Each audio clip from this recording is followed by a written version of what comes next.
Welcome to Training Unleashed, the show that will help you design and deliver training that's off the chain and will make a difference. Now, here's your host, Evan Hackel.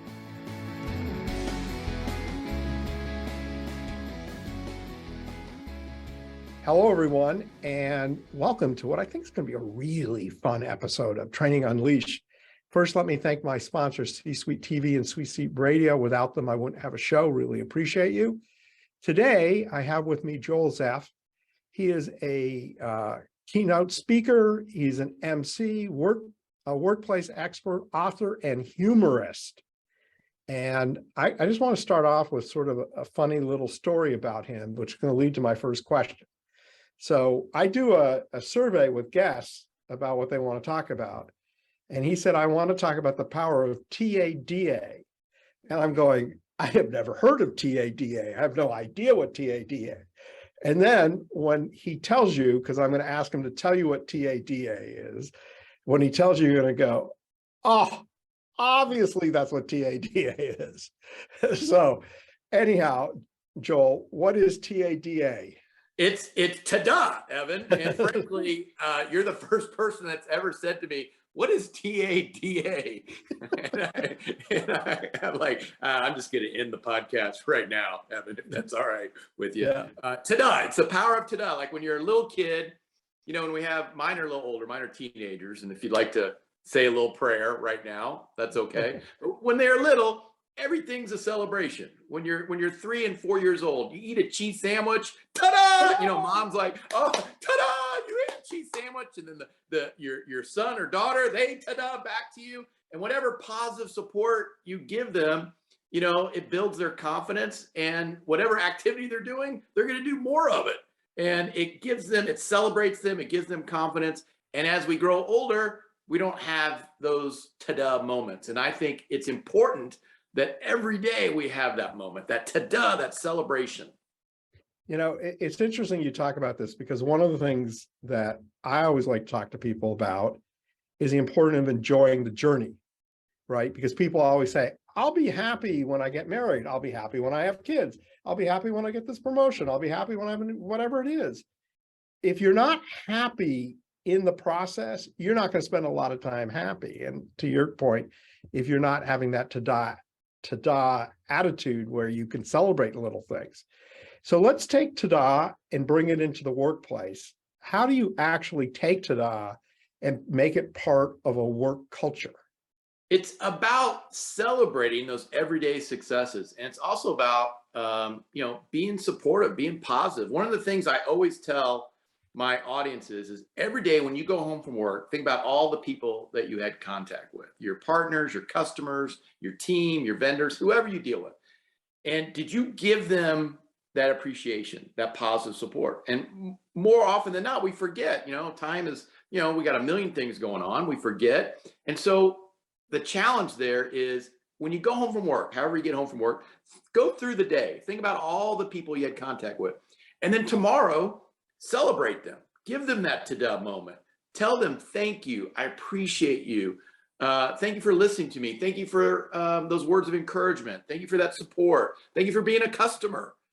You know, they want to hear it, and it's a gift, and it's the best gift you can give anyone. And it doesn't take any money. It barely takes any time to say thank you and I appreciate you. And you know, when you say that to someone, you get that feeling right there, and it's awesome. And it's a gift, and it's really the best gift you can give anyone, that positive support. And what does that do? That fuels them, and they're going to bring that positive support back to you. And now we're creating this culture of passion and energy and support that's going to allow us to be better innovators, communicators, leaders, whatever we're doing. But it's just about celebrating, taking those moments.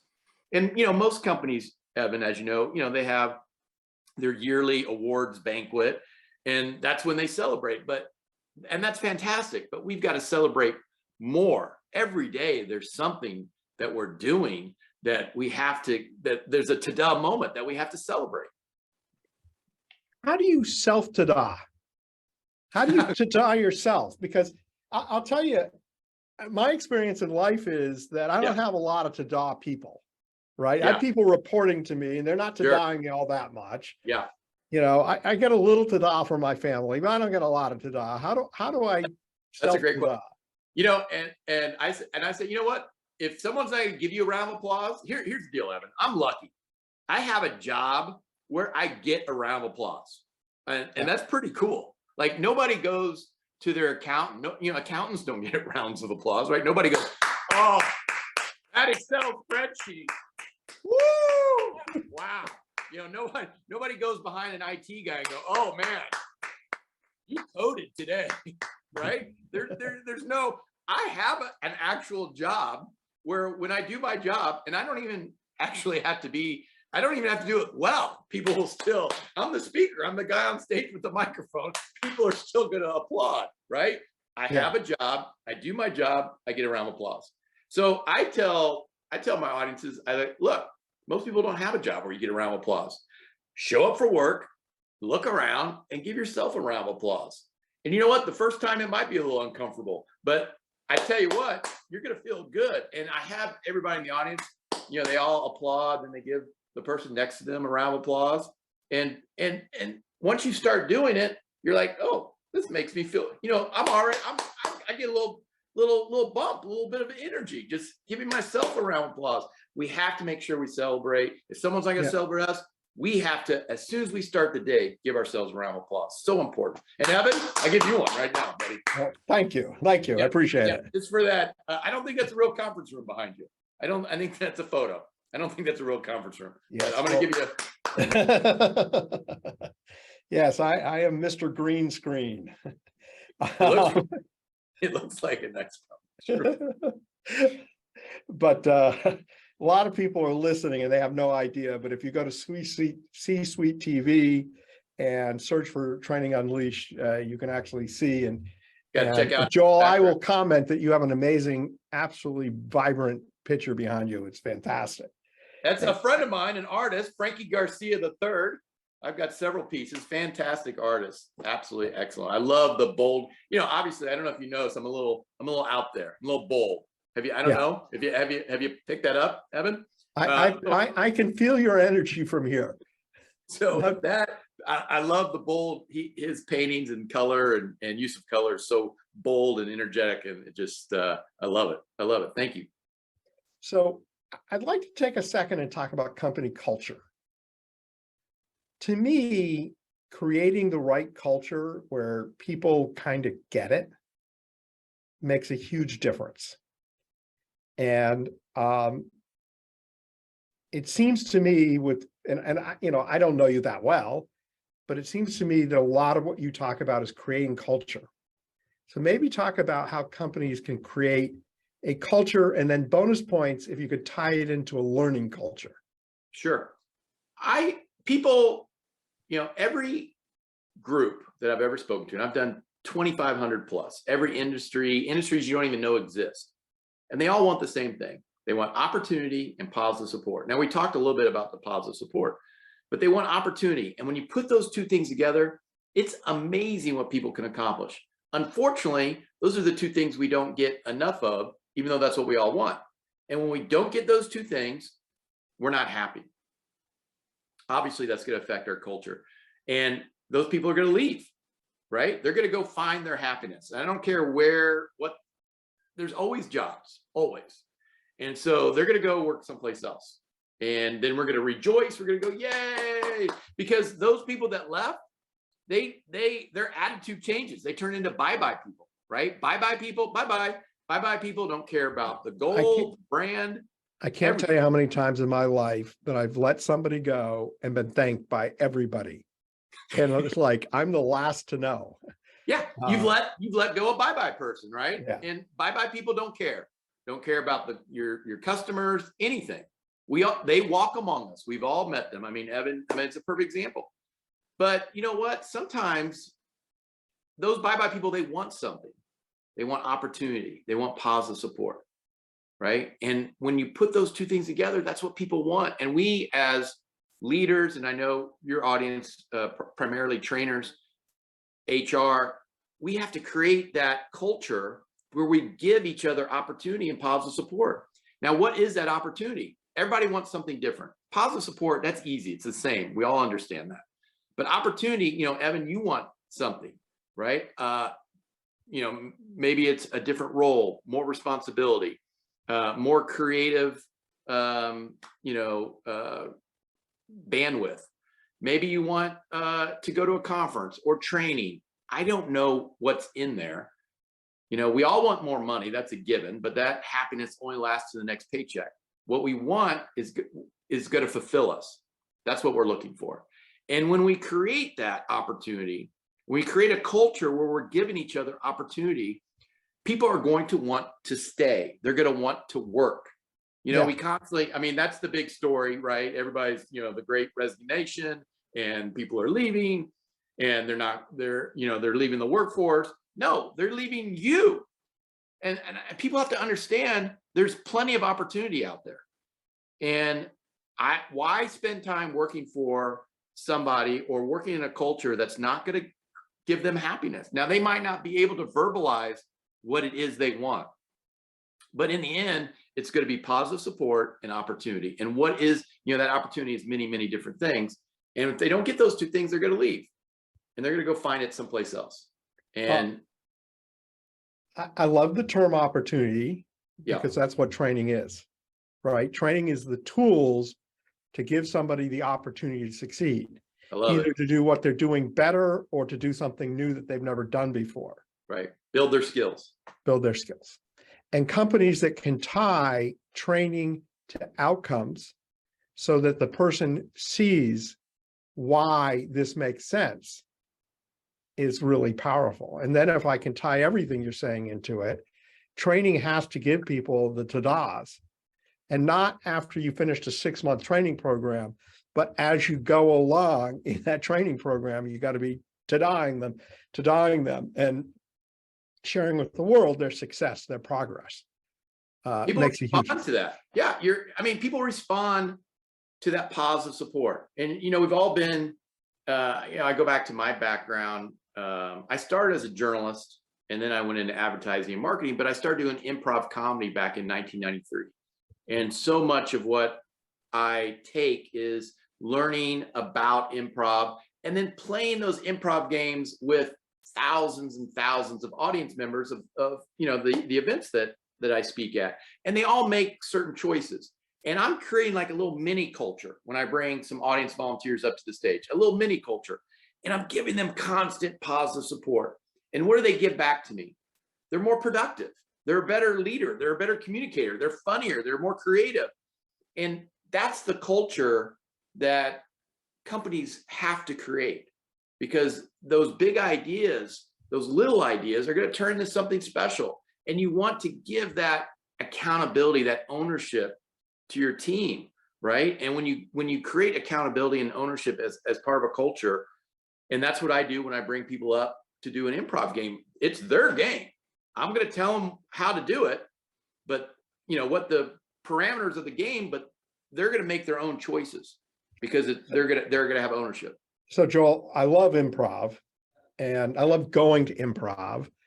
And about a year ago, we had another speaker on improv, but maybe you could tell us about the game and how the game plays, and you know, maybe not exactly the game you use, but maybe a game that people that are maybe not super strong at improv, you know, like hey, you want to try some improv at work? This is the key to how to start trying. Sure. This is I'll give you a perfect game. And it's perfect for, you know, a lot of times my clients, you know, they'll have like team meetings or huddles before, you know, to start the day. You know, if you're in a various, you know, like a restaurant or a hospitality type of environment, but I think it works for any group, any type of industry. It's called Know It All. It's already a great name, right, Evan? Yeah, it's fantastic name. Yeah, you're already the best. I'm ready. I'm ready for the lead. You're right. And so I play with 3, but you could play with 2. There's many different ways. And so you have a conversation 1 word at a time. So for instance, when I bring 3 people up to the stage, they sit in chairs. I have the audience ask questions. What's the meaning of life? And then those 3 volunteers have to answer that question 1 word at a time. You never know what they're going to say. It's always creative. It's will surprise you more often than not. I had an event a couple weeks ago. It blew my mind. I mean, they just had some next level answers. Take it to your group. When you say one word at a time, do I like go It's in order. So they go, so it's like one person, one person, one person. One person. So let's say easy. What's your favorite color? My favorite color is blue. Each person going to say one word at a time to create a complete sentence, and it just goes back. Wow, right in very order. Fun. Yeah, very easy, very fun. Great with kids on a road trip. I'll tell you that. Improv games are always great road trip games. But take it to you could play it that way. Another way you can play it is have everybody in your team or group pair up. Okay, so you're a 2-person know-it-all, and then they go to another pair and they have a conversation. So it's not question and answer, it's a conversation, one word at a time. Where are you going to lunch? I'm going to go get tacos. Whatever. One word, have a conversation one word at a time, 2 people. And what we're trying to accomplish, several things. Every improv game, you're just peeling back the onion. And it focuses on teamwork, it focuses on ownership and accountability, it focuses on finding success through change and disruption. It's about creativity, it's about listening, focus, being present in the moment. I can peel back any onion, any layer you want, whichever one's your favorite, Evan. That sounds like it would be fun. And it is. All improv is fun. Why? That's why I'm doing the podcast, Evan. Listen, what I mean, it's not really fun, Evan. Joel, everyone listening to this podcast knows we're scripted. That sounds fun. It is. Yeah, it is. It is. Well, no, I think it's an interest. I just commend your game. I just think it's an interesting way to get people to have fun. Yeah. And, with the right questions, you can, interesting things can happen. Yeah. That's just one example. Another example of an improv game. I bring audience volunteers, and it's a road trip. One volunteer is the driver. The other 3 are hitchhikers. I assign each person an emotion. Once you come into the car, for the road trip, once you join the car, everyone has to be that emotion. So if you're happy, you come in, then both people have to be happy. If the next person is scared, they come in, all 3 of them have to be scared. If the 4th person is sad, they come in, all 4 have to be sad. And so much fun. And again, it's really a perfect example of showing opportunity and positive support, because the audience laughs and applauds. And what happens is the audience volunteers, you can see their body language, you can see their confidence building, and they're going to produce more. And that opportunity and positive support, I use the improv games as just visual examples. Certainly they're very entertaining, they're very fun, they create a lot of energy. But I want my audience to see visually what I'm talking about. And so they retain that message and hopefully put that message into practice as they kind of work on their cultures and build on their culture and create that environment that they want, and in how they find success, and how they lead, and how they communicate. Cool. So I'm going to change topics completely here. And I want to ask you, how do you make the wrong choice? Wow. In improv, that's a really good question. In improv, now improv comes from a woman named Viola Spolin. She created improv back in the late 30s, early 40s at NYU to teach her acting students. And so all improv comes from her. They've manipulated people, different groups manipulate the games, put this game together. I've done the same thing, but the foundation is all hers. And in improv, one of the first things you learn is there's always choices. Yeah. Some choices are better than other choices. But for when you're talking about improv as a whole, we really try to stay away from that's a wrong choice, because it's improv. There's no script, there's no rehearsal, there's no plan. So how do you make a wrong choice, right? If you're now, some choices are definitely better. Joel, I was doing a play on words on your book, Make the Right Choice. Oh. Do you want to start over, Evan? Well, I I'm just- giving you I to just dial thought back. I was It is. just really trying to lean into, you wrote this book on making the Make the right right- choice, so I was Yeah. trying to be funny. And I was giving you a serious answer, Evan. I was giving you the props and respect, and you're bringing, and man, you just right over my head. I bow to you. I bow to you, Evan. So tell us about the book. What's the key takeaway in the book? The book again is just about choices. You know, when we're talking about culture, we're talking about working together. We have many choices. We're trying to make the best choice possible in how we work together. For example, we're all dealing with a tremendous amount of change and disruption. And what happens is most people, their set plan is frustration, they're impatient, they're tentative, they're scared, they're negative. All that's not going to make for really successful work. And so improv really teaches us, when we're talking about choices, when change and disruption happen, again, remember improv, there's no script, no rehearsal. And so what we want is to make the best choice possible. And part of what improv teaches us when change and disruptions happen is that we have to be open and flexible to change. That's one choice. We have to be prepared for change. That's going to set our tone and create the right energy and the right attitude. We have to be more present in the moment during change so we can make the right choice. You know, I just share with you something that I do with my sales team. And it really ties back to your celebration idea, is that when we lose a sale, we go, yes, we lost one. And we celebrate it because in sales, there's nothing worse than maybe. Right. And if you have a customer, you're working with them, and if the sale is lost, you can waste an enormous amount of time. But when you get that final no, you can now focus on something that could be more productive, right? So That's my biggest pet peeve, is when I want the no. Give me the no. Just tell me you're not hiring me. But don't, like, I'm sending an email and then you ghost me. Like we had 2 Zoom calls. We had 3, you know, we 15 emails. Just tell me no, you don't have the budget. You hired another person. You're not gonna hurt my feelings. Yeah, my feelings are much more hurt by being ghosted than they are by no. Yeah, just tell me no. We've decided to hire a juggler. That's all I want to hear. Right?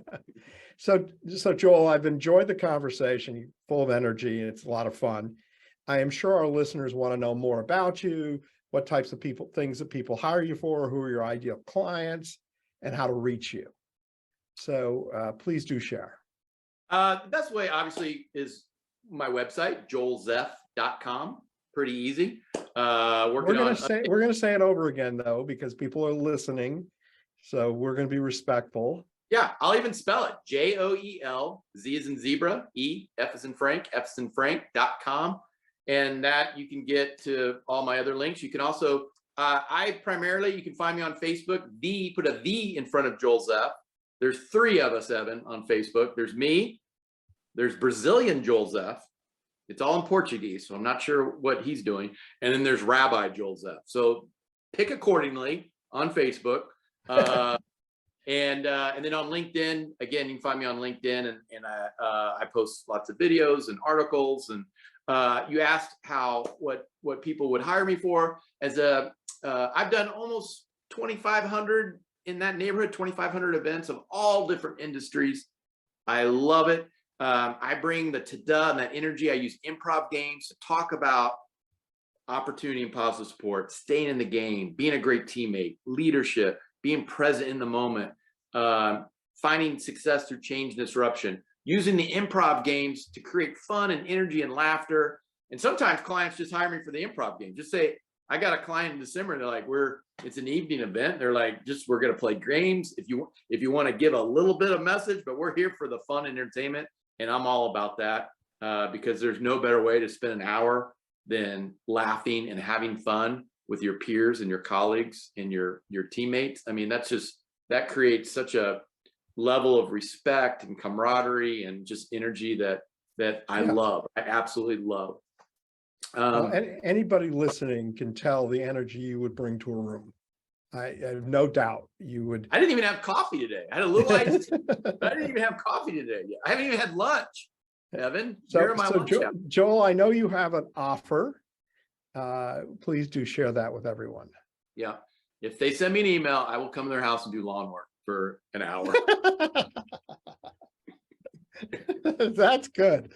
Yeah, it has to be within 10 minutes of my house. And I'm only doing it every third Thursday in months that end in an L. No, Joel, I live in a high rise and there's no 13th floor. So when people get on at the ground, there's someone who's pushing all the buttons. Yeah. And when I'm with my wife, she'll say my floor number, right? And I'll just say 13, please. And we're just looking and looking and looking. It's terribly mean. But in all sincerity, I do know you have a LinkedIn. Sure. We talked about several of my messages, and I would love for your listeners. I put together just a quick lessons learned recap outline that's very quick, bulleted. People don't want to read. That's too much. If you put things in paragraphs, it's too much. It's too much reading. So it's a nice bulleted, quick hit messages. If you send me an email through my website or connect with me on LinkedIn, I'll send you the outline, and then we'll discuss the lawn work. So if I was looking for you on LinkedIn, are there 3 Joel Zeffs there too? There, I might be the only one. I don't know if Brazilian Joel Zeff is on LinkedIn. I don't know. We'll have to check. It's probably pretty easy. You can, I'm doing the big ta-da. There's a big photo. It's pretty easy to figure out me on LinkedIn. Yeah, okay. That's a good question. I don't know if I've checked on LinkedIn. I didn't remember. It's amazing how many people have your name. I mean, I have a teenage German Evan Hackel out there. Yeah. Well, I mean, I can't imagine, you people that have like really common name, Bob Smith. How do you find Bob Smith on LinkedIn? And I've had clients, that have really general, names, common names. I try to find them, I can't find you on LinkedIn. I can't find, there's maybe 3 on LinkedIn. Yeah. If there's 3, there's probably me. But, on Facebook, like I said, there's 3 Joel Zeffs. But if you have a common name, how do you find, I can't find you. I can't find you. It's interesting. My last name's Hackel. It's not a very common name. In Germany, there's a company that manufactures toilet paper with the brand name Hackel. And they, which I've never seen before other than my own name, literally print the name Hackel on the roll. So you pull out toilet paper with my name on it. You need, I hope you need to have like boxes of that behind you as your, or at least one just case of Hackel toilet paper right next to you. Yeah, I should be sending it out as holiday gifts. Think of me. Absolutely. The Hackel toilet paper, personally signed. So Joel, we're coming to the end. Yeah. It's fun. We could probably talk for a lot longer, but we love to end the show. If you have one tip to share with the audience, what would that one tip be? My favorite message in improvisation, and the favorite message that I could say from stage to my audiences, and certainly the best message I could ever tell my kids, what I learned from improv, is to stay in the game. That's the best message improv ever taught me. What that means is when you're in an improv game, somebody's going to say something or do something that doesn't work. It just, it's a car that missed the off ramp, right? And so it's easy. Improv teaches us, you can't quit. You have to stay in the game and find that success. You have to keep building, working with your teammates on the stage to find that success, to get it back on track. That's what staying in the game means. You can do anything you want in improv.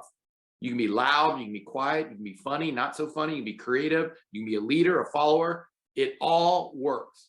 The only thing the game won't allow you to do, it won't allow you to quit. And so let's take that to our work environment, our work life. What does that mean to stay in the game? We have goals, we have initiatives, we have challenges, we have obstacles. If we stay in the game, we're going to find success. If we quit, the guarantee is we're going to fail. And I'm not saying quit your job. but we quit goals and challenges. And there's always a million excuses. We don't have the money. We don't have the budget. We don't have the people. I have to learn something new. I have to get out of my comfort zone. I have to stay late. There's a million excuses always to quit. It's easy to quit, right? There's no work after quit. It's easy. But to stay in the game, now that's harder. That means you might have to get out of your comfort zone. You might have to learn something new. You might have to go find a mentor. You might have to work a little late. You might have to put a more effort in. You might have to try something different. You might have to communicate or market differently than you have before. And what's going to happen is if you stay in the game, you're going to find success. It might not be tomorrow. It might not be next week. It could be next month. But the guarantee is that success is there. If you're a salesperson, as soon as you give up on that client, you've failed. As long as you stay in the game, you keep those communication lanes open, you keep connecting, that sells down the road. It might be a couple years down the road. It might be tomorrow. I don't know. But when we stay in the game, that's when we're rewarded. That's when that's something special right there in our heart that we're fulfilled, right? And our passion tank rises, our stress tank lowers. That's the most important tip that I could ever give anyone, is to stay in the game. Success is there. Find that opportunity, get that positive support, that to-dub moment from the people around you, or give it to yourself. That's going to help fuel your tank to stay in the game.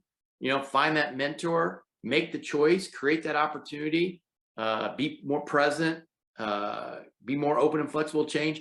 Anything you can do to stay in the game, and that success is going to be there. And that means you're going to be fulfilled. I really love the tip.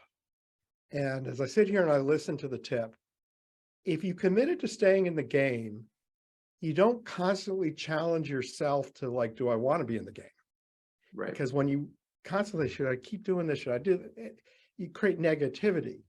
But if you're committed to staying in the game, then your thought pattern is, I'm going to do what it takes. I think that's really positive. And it's hard. It's not easy.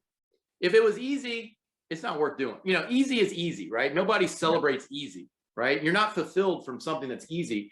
You're fulfilled because you know how much time and energy and effort you spent to stay in the game. And I, can I make a sports analogy? Sure. I think people respond. My son plays high school baseball, and you see not just my son, but all that level, as they build, as they grow, and you see how much time they spend to stay in the game, right? How much effort they spend to work out and go to batting practice and then work out on their own to be a better hitter, and just how much effort, because baseball is a game of failure. It is constant. You are failing every day you play baseball. Something every day. There's not a day where you go, I mean, that's a rare day that you go 4 for 4 and everything you do is absolutely perfect and you win the game. And there's always something. There's always part of failure in baseball, and you have to overcome that failure, and you have to celebrate the success, learn from the failure, and just keep building and growing and putting that work and effort into it. Because when you do find that hit, when you do find that success, man, that's an awesome feeling. Yeah. Well, Joel, I want to thank you for being a guest on the show. Appreciate it. I want to thank all of my listeners and watchers, because without you, I obviously don't have a show. I also want to thank my sponsor, C-Suite TV and C-Suite Radio. Everyone have a great day.